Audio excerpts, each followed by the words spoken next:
Hello guys, welcome to my YouTube channel Formal Learning with Deepika. In our previous videos, we have already studied about the definition of pharmaceutical engineering, and the first chapter comes under pharmaceutical engineering, that is flow of fluid, in which we have covered the definition of flow of fluid, properties of fluid, fluid statics, in which we have solved the equation to measure the pressure variation between the two layers of the liquid when it is in the rest condition, and fluid dynamics, in which we have studied about the Reynolds experiment and Reynolds number. To study in deep, please check out the link my previous videos in description.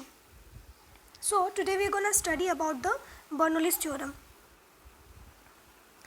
The principle of Bernoulli's theorem is based on the law of conservation of energy.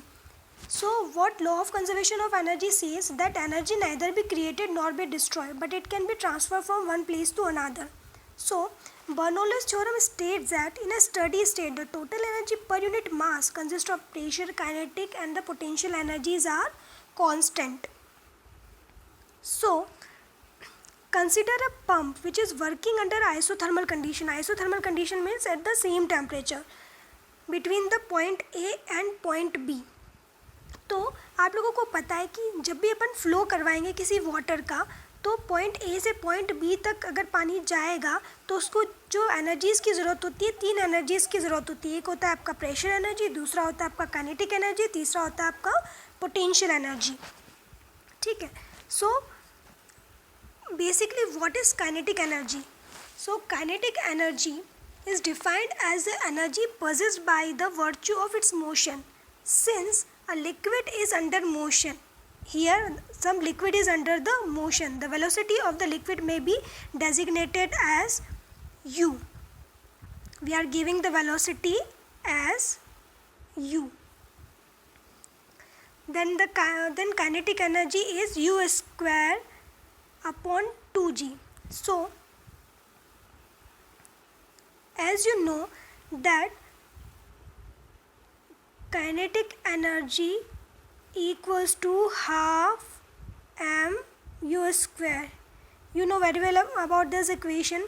So we are talking here in terms of mass, energy per unit mass. We can calculate energy per unit volume also, but here we are calculating energy per unit mass, because in Bernoulli's theorem it is given that we have to calculate the energy per unit mass. So we can divide this equation by mass. So mass got cancelled out and the equation becomes half u square g.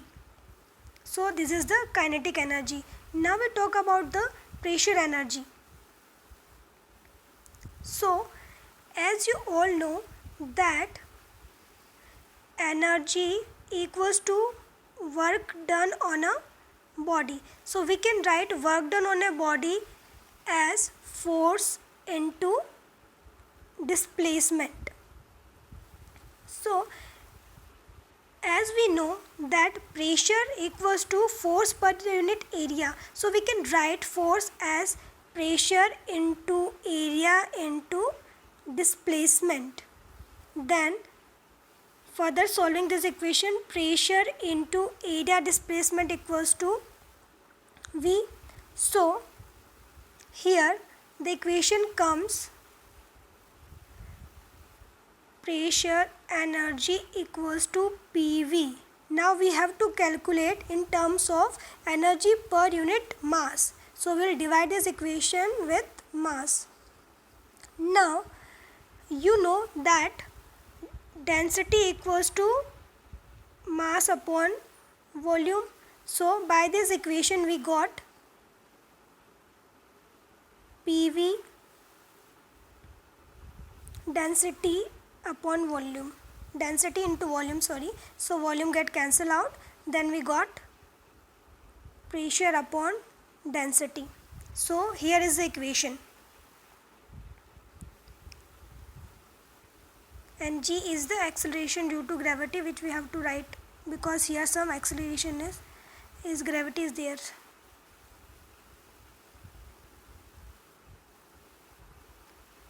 Now we talk about the potential energy. So potential energy is defined as the energy possessed by the body by virtue of its position.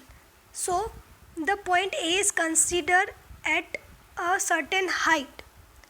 So potential energy equals to mgh. We have studied in our 11th class these equations, mgh. So now we are talking about in terms of mass, energy per unit mass. So we divide this equation with mass got cancel out, and we got gh. So we can write this is at as x also. So here potential energy equals to x. Now total energy at point A. So the total energy at point A equals to pressure energy plus potential energy plus kinetic energy. So the equation become, because we are talking about point A, so pressure at A, so PA upon G rho A plus XA plus U square A upon 2G.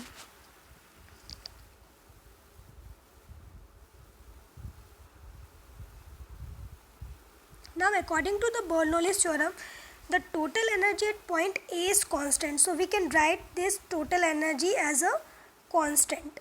Now after the system reaches the steady state, whenever 1 kilogram of liquid enters at point A, another 1 kilogram liquid leaves at point B.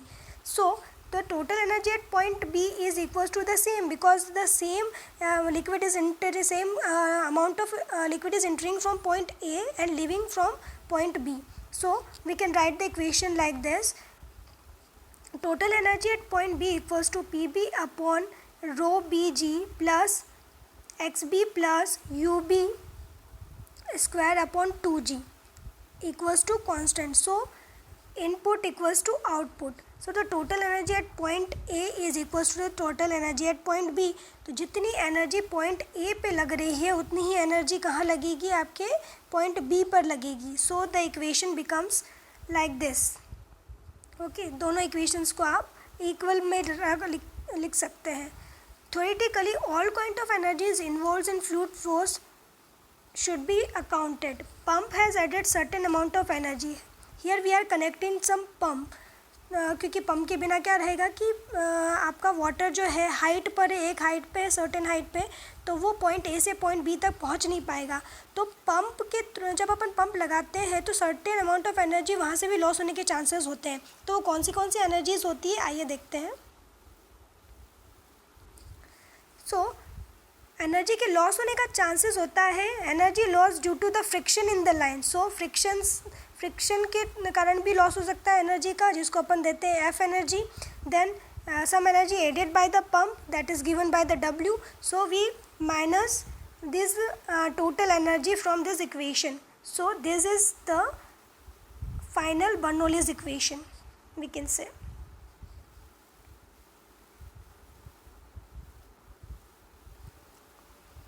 Now अभी अपन ने energy losses की बात करी थी कि जब भी फ्लो होता है किसी भी फ्लूइड का एक पॉइंट से दूसरे पॉइंट तक, तो एनर्जी के लॉस होने के चांसेस होते हैं. तो वो एनर्जी का लॉस किस वजह से होता है? These are the following reasons. First one is the frictional losses, second one is the losses in the fitting, third one is the enlargement losses, and fourth one is the contraction losses.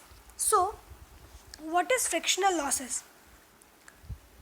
When the fluid flows over a surface, there is a friction between the surface and the liquid. The frictional losses are related to the Reynolds number. So, this is given by this equation. That is del Pf 2f u square L rho upon d. So, frictional del P is the pressure drop. And why F is written here? Because it is due to the frictional. So del Pf is written here. F is the frictional factor, U is the velocity, L is the length, and rho is the density, and d is the diameter. Now next is the losses in the fitting. So losses in the fitting may be due to the change in the direction, for example elbow fitting, change in the types of fitting, for example coupling, Energy losses in pipe fitting occurs due to the sudden change in the magnitude and direction also. So losses at the entrance and exit, losses due to the pipe curvature. So this can be calculated by the following equation, like K U square upon 2. So K is the constant of a particular fitting and U is the velocity.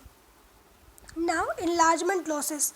Enlargement losses means if the cross section area of a pipe enlarges gradually, the fluid adapts itself to the changes section without any disturbance. Therefore, there is no loss of the energy. But if the cross section of a pipe changes suddenly, then the loss of the energy is observed due to the eddies.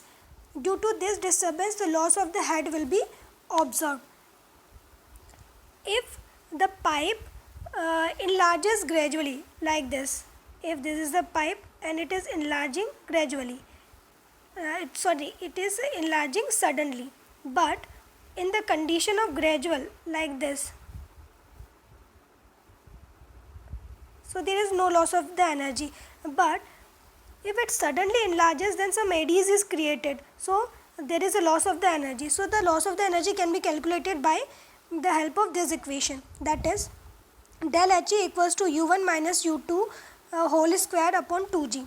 So here del He is the loss of the head due to the sudden enlargement, U1 and U2 is the velocity changes, and G is the acceleration due to gravity. Then last one is the contraction losses. So if the cross section area of a pipe is reduced suddenly, the fluid flow is disturbed. The diameter of the fluid stream would be less than the initial value of the diameter. This point of the minimum cross section area is called as the vena contracta. The velocities of the fluid at a smaller cross section coil far greater than that of the large cross section area, that is U2 is far greater than U1 here. So you can neglect the U1 velocity, that is the initial velocity, you can neglect. So when the pipe contracted gradually means there is no sudden, it contracted gradually, then there is no loss of the energy. But if it contracted sudden like this, then some eddies are created and you have some loss of energy. So this loss of energy can be calculated by this equation, that is del Hc equals to K U2 ka whole square upon 2G. So del Hc is the loss of the air due to the sudden contraction, and U is the velocity, and G is the acceleration due to gravity. Now the application of Bernoulli's theorem. So Bernoulli's theorem is basically used in the measurement of rate of flow of fluid using the flow meter, and it is also applied for the working of the centrifugal pump, and in the kinetic energy is converted into the pressure energy. Or we can say that Bernoulli's theorem is also used in a other way also, like when the aeroplane flies, then also Bernoulli's theorem is used. When ball swings, then also Bernoulli's theorem used. And when hurt, जब बहुत ज़्यादा air आती है तो hurt जब उड़ जाती है तो उसमें भी बर्नौलीज थ्योरम का यूज़ होता है, तो यहाँ पर भी बर्नौलीज थ्योरम यूज़ होती है.